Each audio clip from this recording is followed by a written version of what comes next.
sommes pas à Katiola, encore moins dans une autre ville de l'intérieur du pays. Nous sommes bien à Abidjan, à Cocody. Ici aussi, dans cette grande agglomération, les tricycles ont fait surface. Nous sommes quittés à Yopougon et nous sommes venus déposer Placali à Petit Bassam, pour Boué. 10 sacs de Placali, puisque nous pensons chez elle, nous avons déposé les 10 sacs chez elle. Et maintenant, nous allons déposer les 6 sacs de bananes chez notre client. Pour mieux comprendre ce nouveau trafic, rendez-vous à Djamé où il prend toute sa source. On poussait au trou. Donc quand le moteur est sorti, les gens ont payé le moteur pour nous donner, on roule, on fait recette. On prend bagage 5 000, on va beaucoup. Et des fois on peut faire 3 voyages. Et gagner moins c'est 15 000. 15 000 après recette, on prend carburant 2 000, on gagne plus de cocotte. Un moyen exclusivement consacré au transport des biens, des marchandises. Il se développe assez rapidement car les commerçants le trouvent beaucoup plus bénéfique. Bon, il m'a pris à 6 000. Waouh! T'as jamais à bout de 1000. C'était une tasse, il y avait au moins 10 000, 8 000. Si tu vois que les femmes viennent derrière nous, parce que ça les arrange. Parce qu'on prend, on s'en va déposer, c'est à la maison ou soit dans les places au marché. Nous, on transporte, on s'en met dans les places. La floraison de ces engins motorisés à 3 roues dans le Gotha du transport abidjanais n'est toujours pas sans difficulté. Leurs concurrents sérieux, les taxis compteurs d'un côté et de l'autre, les taxes municipales. Non, ça ne nous arrange pas parce que si on doit prendre des clients avec trucs, on ne peut plus les avoir puisque deux ou trois clients se mettent ensemble, ils prennent les tricycles et puis ils s'en vont. Mais ce que j'ai pris, 10 sacs de Placali, tu ne peux pas prendre. Voilà. Donc, toi et moi, nous ne sommes pas sur la même voie. Ce qui nous fatigue là, c'est à propos de la mairie là. C'est à propos de la mairie. C'est la mairie qui nous fatigue. Sinon, tous les papiers motos là, ils ont papier complet. Dans ce vaste trafic, dans la capitale économique, les 3 roues trouvent le moyen de se faire valoir. Le risque que cela peut occasionner, ils le savent, mais peu importe. Depuis maintenant 5 ans, il faut aussi compter avec eux pour transporter nos bagages. Et pourquoi pas nous-mêmes pour un petit tour.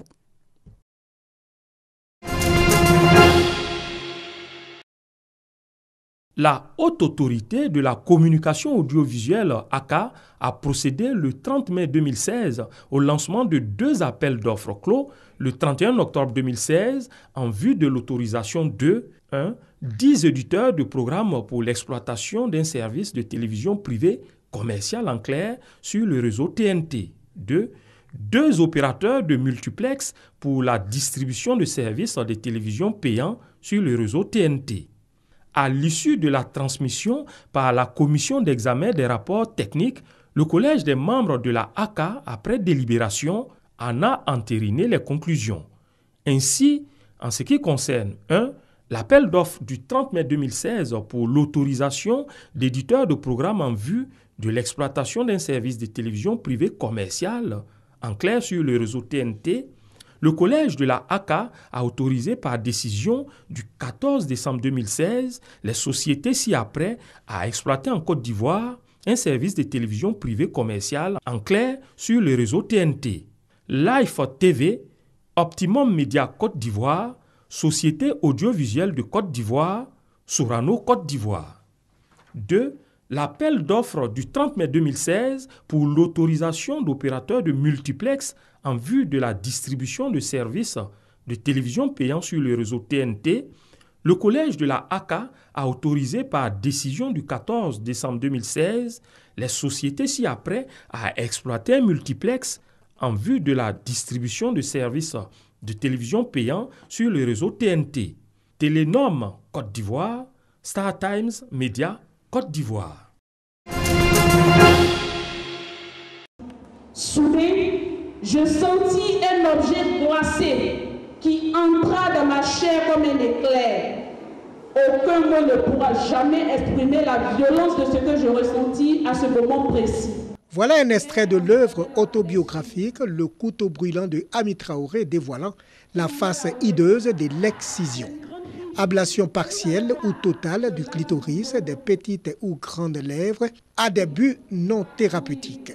L'excision est un fléau qui, malgré des campagnes de sensibilisation, continue d'exister dans nos contrées. Face à cette pratique, l'écrivain Ami Traoré, à travers la fondation Nid Trésor, avec le soutien de l'ambassade d'Allemagne, s'est engagé dans cette lutte. Stratégie adoptée, le livre comme moyen de sensibilisation. C'est arrivé d'abord à briser ce mur du carcan qui renferme la pratique de l'excision. Et de deux, je pense qu'avec les conséquences, les images qui sont montrées, je suis sûre que lorsqu'une petite fille sera en train de crier à 4 h du matin, on sera à même de dénoncer. Ces jeunes filles, choquées par la réalité de cette pratique, ont invité les parents encore adeptes de l'excision à ne plus faire de leurs filles des personnes amputées. Je retiens que l'excision n'est pas une bonne chose. Les parents ne doivent pas exciser les filles car ça entraîne de nombreuses conséquences. En Côte d'Ivoire, depuis 1998, une loi a été votée portant répression des mutilations génitales féminines avec une peine de 1 à 5 ans d'emprisonnement, avec une amende de 360 000 francs CFA à 2 millions de francs. Mais il a fallu 2012 pour voir les premières condamnations d'exciseuses.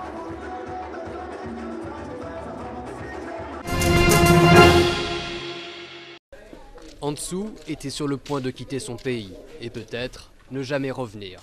C'était avant l'élection présidentielle en Gambie. Pour aider sa famille, il préparait son périlleux voyage jusqu'en Europe en traversant la Libye puis la Méditerranée. Alors qu'Ansou partage ce lit avec ses 2 jeunes frères, sa famille ne savait rien de ses plans.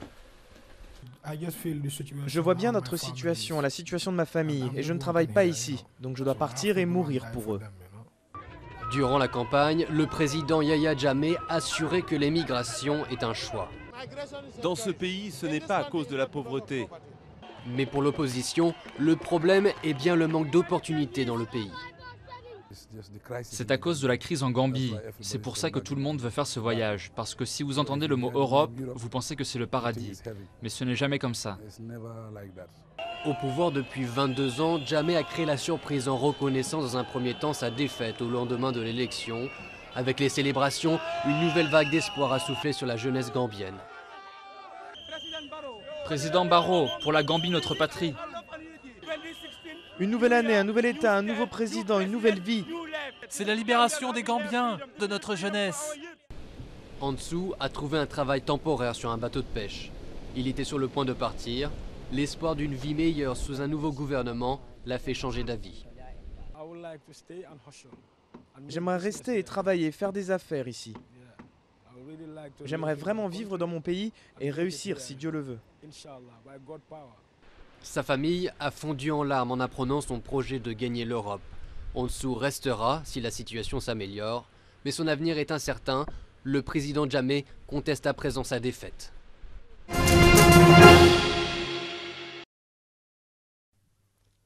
26 avril 1986, jour noir pour l'Ukraine. La centrale nucléaire de Tchernobyl explose au cours d'un test de sécurité, provoquant la plus grande catastrophe du nucléaire à ce jour. Il est 1h23. Un peu avant, une montée incontrôlable de la puissance se produit dans le réacteur 4. Elle déclenche 2 explosions suivies d'incendies. Un nuage hautement radioactif s'élève dans le ciel.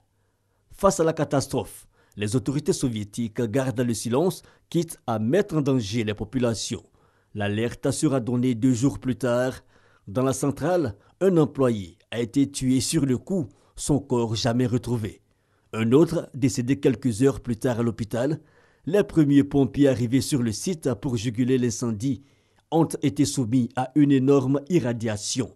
28 personnes mourront la semaine suivante. Les soviétiques devront attendre le mois de mai pour recevoir les premiers conseils de sécurité.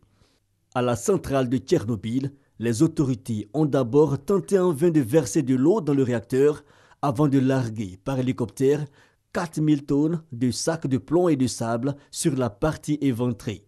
Le dernier réacteur, après les 2 autres ayant résisté à l'explosion, sera définitivement arrêté en décembre 2000.